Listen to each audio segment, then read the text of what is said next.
लेकिन सबसे पहले बात होगी राम मंदिर में चंदा चोरों पर क्या एक्शन होने वाला है।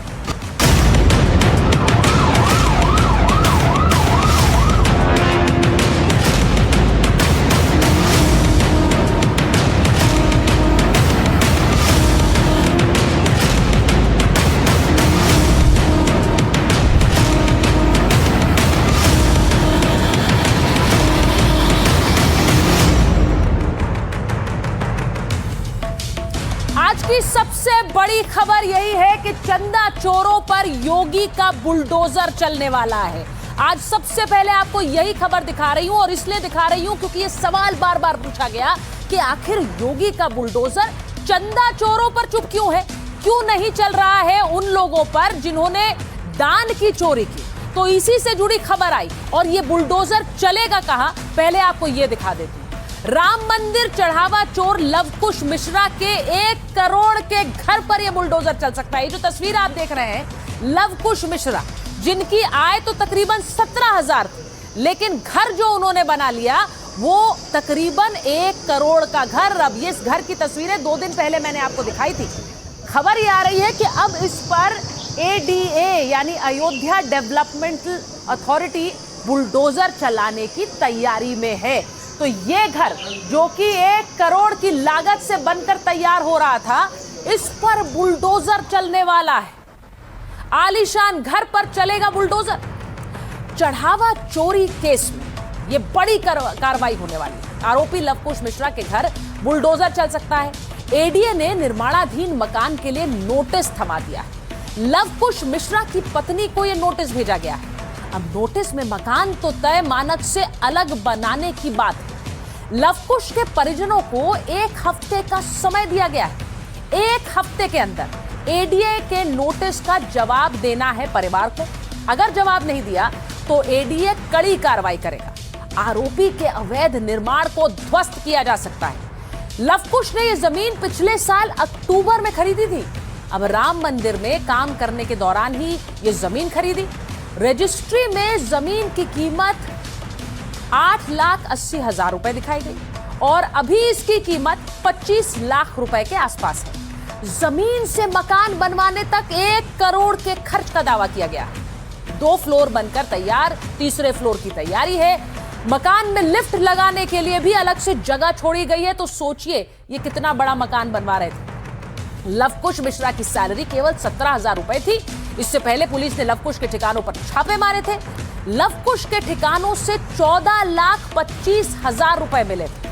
सवाल ये कि क्या मकान में भी लगे हैं चढ़ावा चोरी के पैसे, और इसीलिए यह नोटिस दिया गया है कि इस घर को गिरा दिया जाए। और इस नोटिस का जवाब अगर नहीं आया या संतुष्ट जवाब नहीं हो पाई ADA, तो इस पर चलेगा योगी सरकार का बुलडोजर। अब मैं आपको एक और तस्वीर दिखाती हूं। एक्शन क्या हो रहा है अयोध्या में। आपने देखा कि बुलडोजर चलने की तैयारी है। एक और एक्शन आज अयोध्या में दिखा, वो तस्वीरें देख लीजिए। यहां पर फैजाबाद बार एसोसिएशन अयोध्या ने खुलकर मैदान में वकील उतर आए। अब फैजाबाद बार एसोसिएशन के ये वकील देखिए क्यों कितने नाराज थे।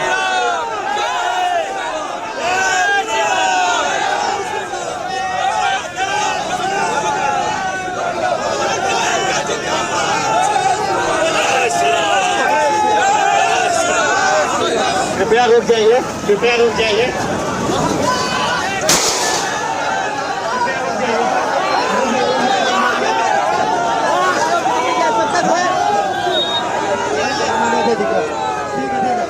अब ये जो आप तस्वीरें देख रहे हैं, ये पुलिस और वकीलों के बीच टकराव हो गया। वकील चाहते थे कि चंपत राय, गोपाल राव, अनिल मिश्रा पर FIR दर्ज की जाए, लेकिन पुलिस ने वकीलों को सिविल लाइंस इलाके में रोक लिया। पुलिस को वकीलों को रोकना पड़ा, लेकिन वकीलों ने अपने गुस्से का इजहार जमकर किया। तस्वीरें दिखाई। कृपया रुक जाइए, कृपया रुक जाइए।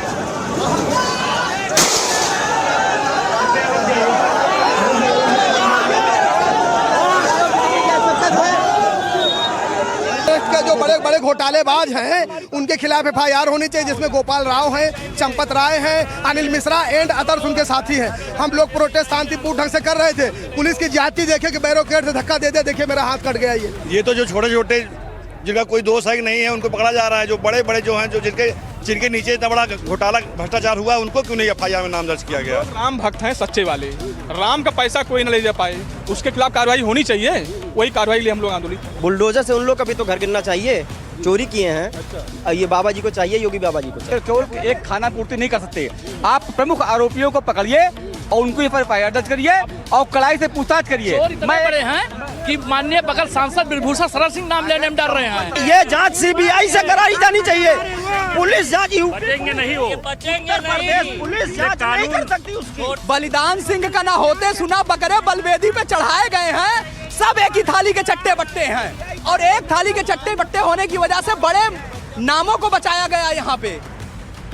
अब जिला प्रशासन के आश्वासन के बाद वकीलों ने अपना ज्ञापन थाना प्रभारी राम जन्मभूमि को सौंपा। इससे पहले थाना राम जन्मभूमि प्रभारी ने सिविल लाइन चौकी पर वकीलों से शिकायती पत्र लिया। इसके बाद 5 वकीलों का प्रतिनिधि मंडल थाना राम जन्मभूमि पहुंचा, जहां FIR दर्ज कराने के लिए आवेदन दिया गया। उसी की आप तस्वीरें देख रहे हैं। वकीलों का कहना है कि अगर पुलिस FIR में चंपत राय, अनिल मिश्रा और गोपाल राव के नाम दर्ज नहीं करती तो वो कोर्ट में याचिका लगाकर FIR दर्ज कराने की मांग करेंगे।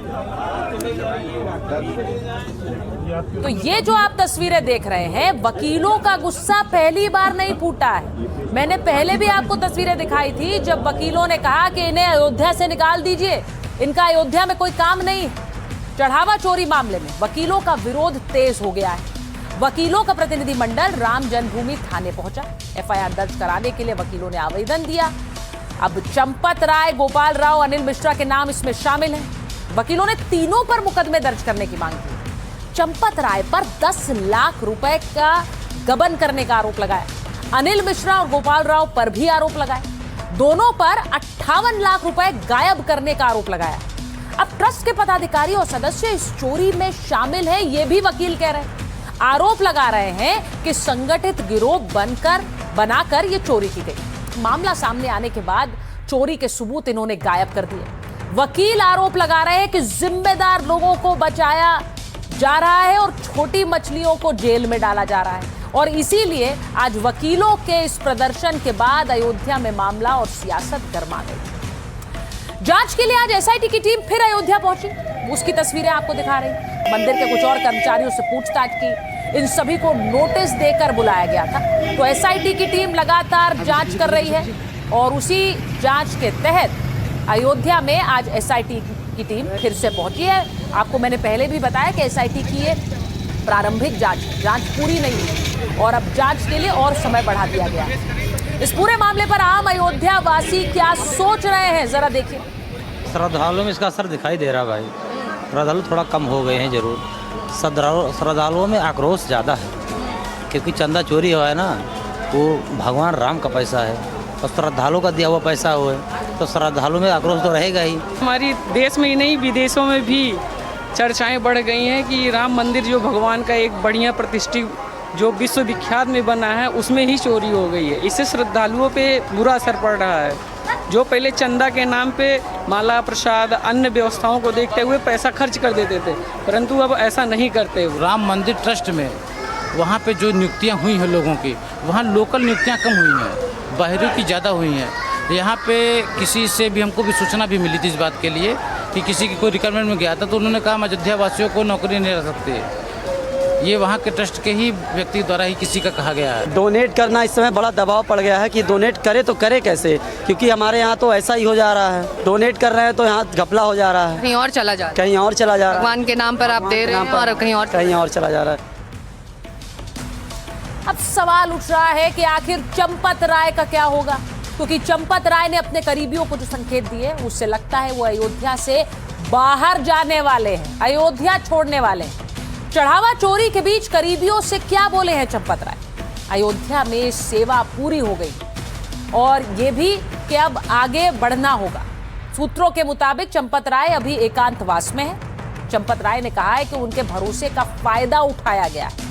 टिन्नू यादव ने भरोसे का फायदा उठाकर गड़बड़ की है। अब देखिए, दिलचस्प बात यह है कि टिन्नू यादव पर सब लोग ठीकरा बोल रहे हैं। चंपत राय भी यही कह रहे हैं, अनिल मिश्रा भी यही कह रहे हैं कि टिन्नू यादव ने सबके भरोसे का खून कर दिया। चंपत के करीबियों ने टिन्नू को लेकर बड़ी बात कही है। चंपत ने माना है कि टिन्नू यादव ही मुख्य किरदार है। टिन्नू फंसने लगा तो फिर सपा के नेता को उसने सूचना दे दी। ये विवाद अखिलेश के आरोप के बाद ही शुरू हुआ था, ये याद रखिए। 7 जून को अखिलेश यादव ने चंदा चोरी का आरोप लगाया था। तो अब ट्रस्ट में ये कहा जा रहा है और चंपत राय के हवाले से कहा जा रहा है कि टिन्नू फंसा तो उसने समाजवादी पार्टी को इसकी जानकारी पहुंचाई और तब से अखिलेश यादव ने इस मुद्दे को उठा दिया। ये सब सूत्रों के हवाले से आपको बताऊं, 6 जुलाई को चंपत राय और अनिल मिश्रा के इस्तीफों पर अभी फैसला होना है। अब इन दोनों ने भले ही इस्तीफा दे दिया है, लेकिन इन इस्तीफों को क्या ट्रस्ट मानेगा या नहीं, इस पर फैसला होना है। आगामी 6 जुलाई को ट्रस्ट की बैठक होगी। चंपत राय अनिल मिश्रा पर यह आखिरी फैसला लेंगे। दोनों के इस्तीफों को लेकर निर्णय होगा। अब जो बायलॉज हैं उनके मुताबिक बैठक में वोटिंग होगी। इस्तीफा स्वीकार करने के लिए 2/3 बहुमत जरूरी है। बायलॉज में पदाधिकारियों के लिए खास प्रावधान है। सिर्फ पद और दायित्व से मुक्त करने का प्रावधान है। अगर चंपत राय और अनिल मिश्रा को पद से हटाया तब भी, गौर से सुनिए इसे, तब भी ट्रस्ट के आजीवन सदस्य वो बने रहेंगे, ऐसा ट्रस्ट के लॉज कहते हैं। अब वर्तमान में मंदिर ट्रस्ट में 14 सदस्य हैं। 14 में से 2 सदस्य अपना इस्तीफा सौंप चुके हैं, लेकिन इसके बावजूद अगर उनका इस्तीफा स्वीकार भी हो जाए तो क्या वो आजीवन ट्रस्ट में बने रहेंगे? इस दान चोरी के बाद भी ये भी बड़ा सवाल है। इसका जवाब अभी मिलना बाकी है। लेकिन मैं आपको बताऊं कि श्री राम जन्मभूमि तीर्थ क्षेत्र ट्रस्ट में कौन कौन वो चेहरे हैं जो तय करेंगे कि ये दोनों के इस्तीफे माने जाएंगे कि नहीं। तो जो सदस्य हैं, 15 सदस्य आपको दिखा रही हूं टेलीविजन पर, ये ट्रस्ट में कौन कौन लोग शामिल हैं जो तय करेंगे इस्तीफा किसका होगा। 14 सदस्यों में अब देखिए, महंत नृत्य गोपाल दास जो कि अस्वस्थ रहते हैं, चंपत राय जिन्होंने इस्तीफा दे दिया, ट्रस्ट के जो सदस्य हैं जो अयोध्या के राजा हैं जिनके निधन के बाद वो पद खाली है, और अनिल मिश्रा जिन्होंने इस्तीफा दिया है। तो ये तो 4 सदस्य हो गए, इनका कोई वोट नहीं। अब उसके बाद के पराशरण जो कि वोट देंगे, वासुदेवानंद महाराज वो भी वोट देंगे। अब इसी के साथ विश्व प्रश्नार्थी महाराज ये भी वोट देंगे। परमानंद गिरी जी, गोविंद देव गिरी महाराज जी, इसी के साथ महंत दिनेंद्र दास जी ये भी वोट देंगे, और कृष्ण मोहन जी और नृपेंद्र मिश्र जो कि निर्माण समिति के अध्यक्ष हैं, इनका भी वोट काउंट होगा। तो ये सारे सदस्य वो हैं जिनके वोट माने जाएंगे। इनमें से 2/3 ने अगर वोट दिया इनके इस्तीफों के समर्थन में तो इनके इस्तीफा माना जाएगा। बाकी के 3 सदस्य, प्रशांत लोखंडे जो कि IAS हैं, केंद्र सरकार के प्रतिनिधि हैं, संजय प्रसाद जो IAS हैं, प्रतिनिधि हैं यूपी सरकार के, और शशांक त्रिपाठी IAS है, जिलाधिकारी अयोध्या, इन तीनों को वोट का अधिकार नहीं है। तो जो बीच की पंक्ति के आप नाम देख रहे हैं, ये तय करेंगे कि इन दोनों के इस्तीफे माने जाएंगे या नहीं। ये 8 नाम, यानी कि अगर इनमें से 2/3 ने कहा हाँ